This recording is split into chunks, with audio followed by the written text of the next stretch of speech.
Hello, friends. Welcome into NFL Daily. I am your host, Tom Downey. On today's video, we're taking a look at some potential surprise first-round picks. Now, last year, I went a little bit too deep and was probably a little bit too obscure. So instead, we'll dial it back a little bit and begin with someone who is getting some more round one buzz as of late. That is Isaiah Wilson, the offensive tackle out of Georgia. I've even heard whispers that some people like him more than Andrew Thomas, the other Georgia offensive tackle, which frankly, I don't really get.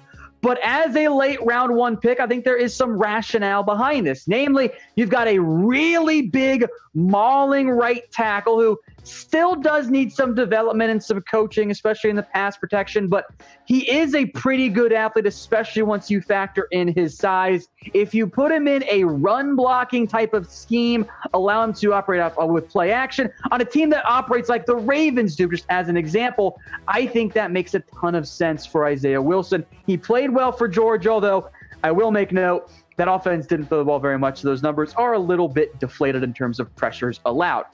Now, some late round one fits that I think make sense at some level for Isaiah Wilson. The Dolphins need O-line help, but Seattle and Tennessee jump out to me as the two potential late first round landing spots. I know Tennessee paid Dennis Kelly. They could still give Wilson more, or bring in Wilson there as the right tackle. Seattle, they need a right tackle. I'm not sure Brandon Shell's really a long-term guy.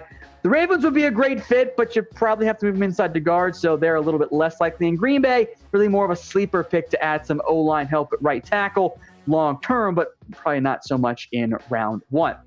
Now, we got 8 different sleepers, including Isaiah Wilson, to go through for you guys. And if you want more NFL draft videos, I want you guys to spam me in the comment section. We have less than 2 weeks to go. So if you want us to continue to pump out NFL draft coverage and videos, let the bosses know. Let's see hundreds of me's down there in the comments. Next up is Zack Baun, who maybe counts as a round one sleeper. I think there is some disconnect between how the NFL views him and how some on draft Twitter and how some fans view him overall. There's just disconnect because people don't quite know what Zack Baun's fit is going to be in the NFL. Now, I am going to list him as an edge rusher on my upcoming NFL draft big board video. But there are some teams who want to keep him at linebacker. The production at Wisconsin this past year from Zack Baun was awesome. He was disruptive. He made a ton of plays. He was the second best edge rusher in college or in the Big Ten last year behind some kid named Chase Young. I know maybe you've heard of him. But he's undersized, a little bit underpowered. I like Zack Baun. I think late round one makes some sense for him. But I also wouldn't be that surprised if he slipped maybe into the top 40 instead. Now, this player definitely counts as more of a true sleeper. That is Josh Uche out of Michigan, who I think I'm kind of alone on this one. I like him just as much, if not more, than Zack Baun. Now, they are different players. Uche is a little bit bigger. I'm not convinced he's as good or as likely to move to off-ball linebacker because there are some concerns about his run defense, less so than maybe Zack Baun. But he's able to get after the passer. As a part-time edge rusher for Michigan for most of his career, Uche did produce in a very impressive fashion. He's one of my favorite guys, the guys that I like more than I think the consensus does. I think teams should consider him in the same range you consider Zack Baun, in that late round one range. Now, the raw production obviously favors Zack Baun. More tackles for loss, more sacks. But the pressure rate, which first off, Zack Baun's 15% is awesome. Josh Uche's 22.3% is somehow even better. So pick one for me in terms of edge rushers. Would you rather have Josh Uche or B for Zack Baun?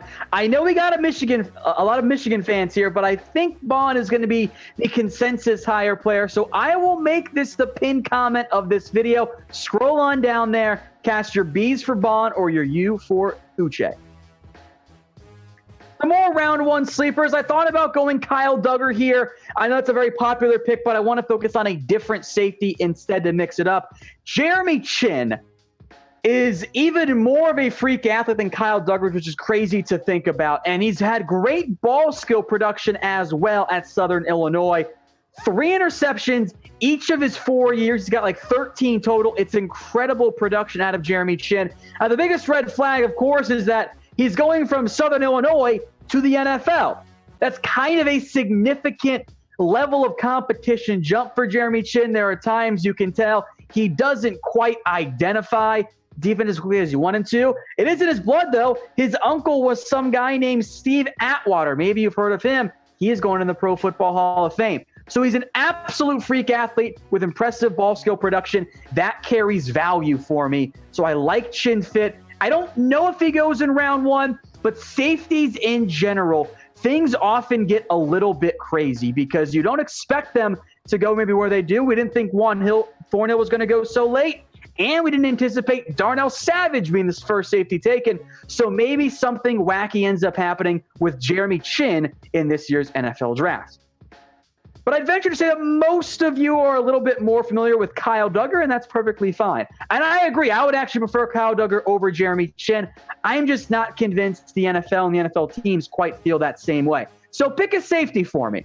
Type C for Chinn or type D if you would rather get Kyle Duggar on your roster. I like both of them as developmental small school guys. I think they're both going to end up going fairly early in the NFL draft. We'll wait and see if anyone goes in round one and which one ends up being taken first. We got some deals for you guys. The NFL draft hats are still on sale, and they're available right now at chatsports.com/NFL draft hat. All different types of styles and fits. I love the color scheme this year. They're nowhere near as bad as they were in the past. They're a big-time upgrade. They didn't try to do too much. They even have the new Rams logo, which, frankly, I'm still not the world's biggest fan of, but maybe you disagree. If you want your own NFL draft hat for your favorite team, head over to chatsports.com/NFL draft hat. And do not worry, I'll put that link in the comments and the description for you guys on today's video.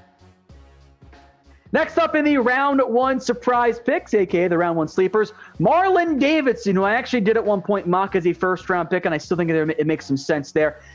Davidson was an edge at Auburn. This was an edge rusher who played on the outside of tackles or over them quite a bit, was that type of role. But in the NFL, that's going to change. He is going to be, I believe, a defensive tackle. He's going to be that three technique, lines up more over the guard or in between the guard and the center or between the guard and the tackle. A much better fit for his body and for his play. So he was over 300 pounds at the NFL Combine and still tested pretty darn well. Now, Davidson's production at Auburn was solid despite playing out of position for the NFL. I think that will help him out quite a bit. Now, my concern with Davidson is that when you make a position change, there's always risk added on there. But I think that is a worthwhile gamble for a player of his athletic profile and just his overall body type and production. So we still got a few more sleepers left, but let me know in the comments. Who is your favorite round one sleeper this year? Is it Marlon Davidson, as the guy I've mentioned? Maybe it's somebody I haven't yet mentioned. Maybe there's a quarterback you think should go in round one that you don't think ends up going. Let me know what you guys think in the comments. Another defensive tackler, because I think there's going to be one guy beyond the Derrick Brown, Javon Kinlaw duo as a pure defensive tackle that ends up sneaking into the first round. I'm going to mention Ross Blacklock as potentially that guy. You could throw in a Neville Gallimore as well, but I'm going Blacklock here because I've seen some of the more connected NFL draft analysts who listen to what the teams are telling them. They're a little bit higher on Blacklock than I am. The traits and the athletic ability are clearly there. The issue for Blacklock and why I have some concerns about taking him in round one, the production wasn't. He never produced in the way that you want your defensive lineman, if you're going to take them in round one, to produce. Now, he's only going to turn 22 as a first-year player. He's got, again, the traits that you covet. You want people who are good athletes, can penetrate the pocket, can even move around on the defensive line, because you think that will translate more than potentially scheme or design production was. But that's still a concern for me for Blacklock, who checked in under 300 pounds at the NFL Combine. So I listed two defensive tackles here. Which one would you guys rather have? Give me a 1 for Marlon Davidson or a 2 for Ross Blacklock. I lean towards Marlon Davidson, but I do want to know what you guys think. Going over now to a cornerback, and there are a lot of guys that could maybe sneak into round one. Christian Fulton, Trayvon Diggs, we talked about them. A.J. Terrell could also fit this category. Maybe it's a Noah Igbinoghene, but I'm focused on surprise picks. And I think Jaylen Johnson would be a surprise pick if he went in round one. Now, he has the ball skills that I and many in the NFL covet. In 3 years, 7 interceptions, and 28 pass breakups. That's really good production out of a corner, and he played very well at Utah. Now, he doesn't have top-end physical traits. He's not a burner. He's not bad in any one area in terms of his size and his athletic profile. It's kind of more of the average to a bit above average. But if you're average across the board, or above average across the board, that's actually pretty solid in the end.